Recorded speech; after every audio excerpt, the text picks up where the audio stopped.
Gold medal वाली बहू। सपना के पिता एक गरीब किसान थे।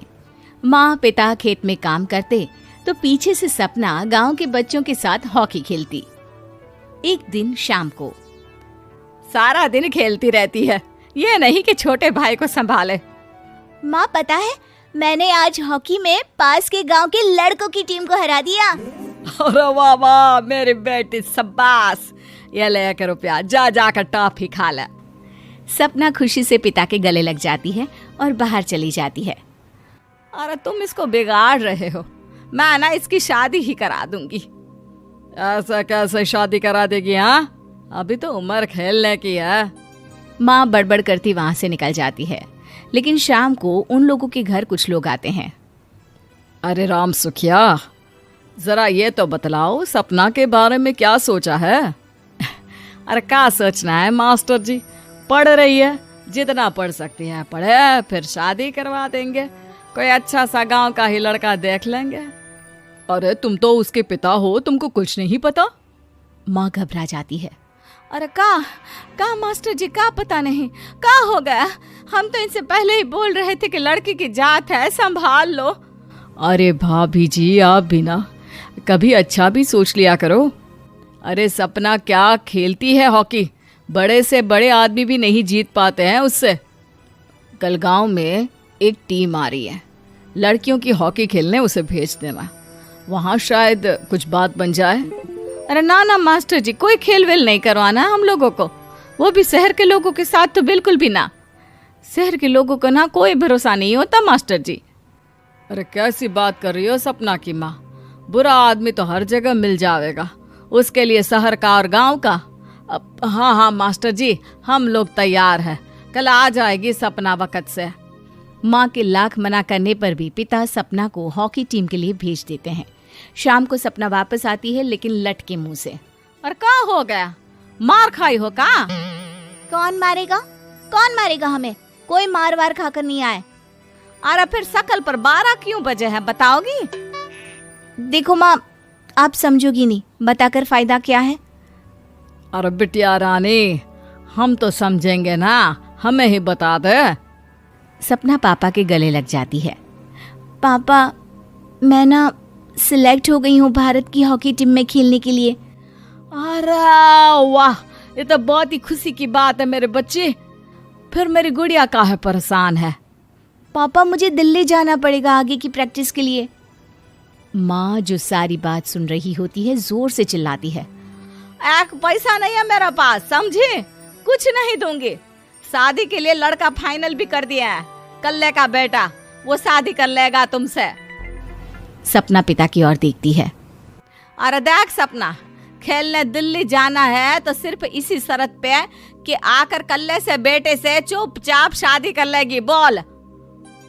अरे ठीक है ना, कल्ले का बेटा तो बहुत ही समझदार है, सरकारी नौकरी है उसकी, मान गया वो तो सपना शादी कर लेगी। सपना भी धीरू, जो कि कल्ले का बेटा था, उसे जानती थी। वो मन ही मन सोचती है कि शादी तो वैसे भी होनी है, लेकिन माँ की ये शर्त मान गई तो जीवन जीने का एक मौका तो जरूर मिलेगा। हाँ, मुझे मंजूर है। तो कल मैं उन लोगों को बुला लूं? पिता और सपना दोनों एक दूसरे को देखते हैं। अब माँ ठीक है ना, बुलाने की क्या जरूरत है, वो लोग पसंद कर रहे हैं ना मुझे, वही ठीक है। बस आप तो मेरा दिल्ली का बैग पैक कर दो। सपना दिल्ली जाती है, दिल्ली टीम के लिए खेलने के लिए। सपना खूब अच्छा खेलती है और गोल्ड मेडल जीत कर आती है। जब वो गांव आती है तो उसका जोरदार स्वागत होता है। हर कोई सपना सपना चिल्ला रहा होता है। और सपना के पापा, तुम्हारी बेटी ने तो गांव का नाम रोशन कर दिया है। गांव की तरफ से तुम लोगों को गांव में पक्का मकान और सपना को परिषद में पक्की नौकरी देने के लिए हम तैयार हैं। अरे वाह वाह, पक्का मकान, ये तो बहुत अच्छी बात है, लेकिन सपना की नौकरी नहीं चाहिए हमें। हाँ, कैसी बात कर रही हो सपना की माँ?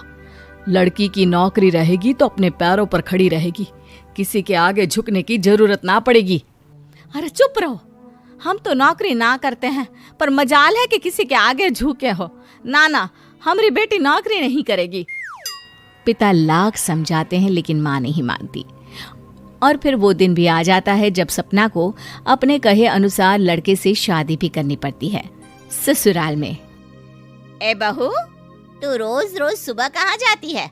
घर का सारा काम निपटा कर कहाँ भागती है?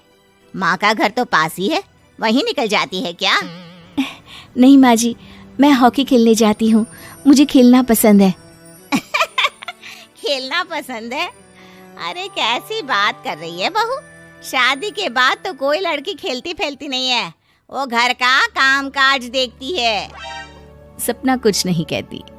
वो एक रोज कमरे में अपनी अलमारी ठीक कर रही होती है कि तब सुनो, वो जो लटक रहा है ना, क्या बोलते हैं उसे? मेडल। सपना पति की बात सुनकर खुश हो जाती है, उनके पास जाती है। मैं सोच ही रही थी कि तुमने कभी पूछा क्यों नहीं। ये मेडल है, मैंने जीता है। पता है, हॉकी में बड़ा मैदान, बहुत से लोग, 2 टीम और फिर शुरू होता है जुनून। पता है, लगता है जैसे बस जिंदगी यही है, खेलते रहो, भागते रहो, दौड़ते रहो और लक्ष्य को पालो। सुनो ना, मैं ना भारतीय टीम के लिए खेलना चाहती हूँ। माँ, यहाँ तो आ जरा। सपना हैरान हो जाती है कि ये क्या हो गया, पति अचानक से माँ को क्यों बुला रहा है। हाँ बेटा, क्या हो गया? काहे गला फाड़ रहे हो? माँ, ये सपना क्या कह रही है? अरे बीवी तो बोलती ही रहती है बेटा, लेकिन क्या हो गया, चिल्ला क्यों रहे हो? ऐसा क्या बोल दिया इसने? माँ ये बोल रही है कि इसको खेलना है भारतीय टीम के लिए। सपना डर जाती है। नहीं माँ जी, मैंने कहा कि मैं चाहती हूँ कि वो मैं बोला था ना, शादी के बाद कोई खेलता नहीं, घर का काम काज देखता है, लेकिन फिर भी। नहीं माँ जी, ठीक है, मैं घर का काम देखूंगी, कल से मैं खेलने भी नहीं जाऊंगी, माफ कर दीजिए।